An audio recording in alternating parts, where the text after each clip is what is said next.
દિલ્હીના સીએમ કેજરીવાલ સુરત આવી શકે છે। દિલ્હીના સીએમ અરવિંદ કેજરીવાલ સુરતમાં આવશે। જે રીતે આપે આ વખતે સુરત મહાનગરપાલિકાઓમાં 27 બેઠક ઉપર વિજય મેળવ્યો છે, તો 25મી ફેબ્રુઆરીએ કેજરીવાલ સુરત આવશે। તેઓ સુરતમાં રોડ શો યોજશે। અરવિંદ કેજરીવાલ દિલ્હીના મુખ્યમંત્રી છે ને તેઓ 25મી ફેબ્રુઆરીએ ખાસ સુરત આવવાના છે।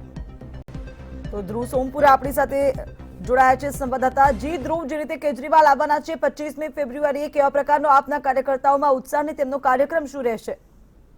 બિલકુલ, જે પ્રકારે આજે 6 મહાનગરપાલિકાની ઇલેક્શન હતું, ચૂંટણીમાં અને આજેની મતગણતરી થઈ ત્યારે આપે એક સૌથી મહત્વની ભૂમિકા ભજવી છે અને સૌથી વધુ ગુજરાતમાં સૌથી વધુ સુરત મહાનગરપાલિકા માટે સીટ જે હાંસલ કરી છે અને તેને જ લઈને 27 જેટલી સીટ હાંસલ કરી છે। તેને લઈને હવે આપમાં ખૂબ જ ઉત્સાહ જોવા મળી રહ્યો છે। એ ઉત્સાહને કારણે જ દિલ્હીના મુખ્યમંત્રી હવે સુરત આવી રહ્યા છે। આવનારી 25 તારીખે તેઓ સુરત આવશે અને રોડ શો કરવાના છે તેવી જાહેરાત કરી છે। જે પ્રકારે દિલ્હીના મુખ્યમંત્રી અરવિંદ કેજરીવાલ જે છે તે આ જીતને વધારવા માટે સુરત આવશે અને સુરતમાં જુદી જુદી જગ્યાએ રોડ શો કરીને આ જીતમાં જે ઉમેદવારોએ ખૂબ જ મહેનત કરી છે તેને આવકારશે।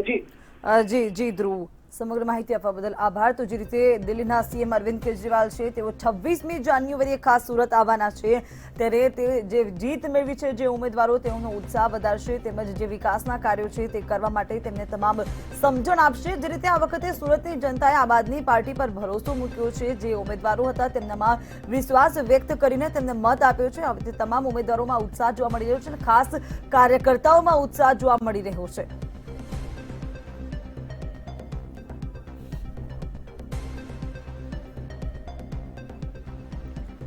તો સુરતથી આપણી સાથે યોગેશભાઈ કે જેઓ આપના પ્રમુખ છે તેઓ જોડાયા છે, પ્રવક્તા છે આપ પાર્ટીના, તે જોડાયા છે। જી યોગેશભાઈ, આપનું સ્વાગત છે મંતવ્ય ન્યૂઝમાં। જે રીતે આ વખતે સુરતમાં આમ આદમી પાર્ટીએ જે પ્રદર્શન કર્યું છે, જે 27 બેઠકો પર જીત મેળવી છે, કેવો ઉત્સાહ તમારામાં છે ને શું કહેવું છે આપનું?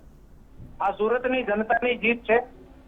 લોકો પરિવર્તન માંગી રહ્યા હતા, વિકલ્પ શોધી રહ્યા હતા।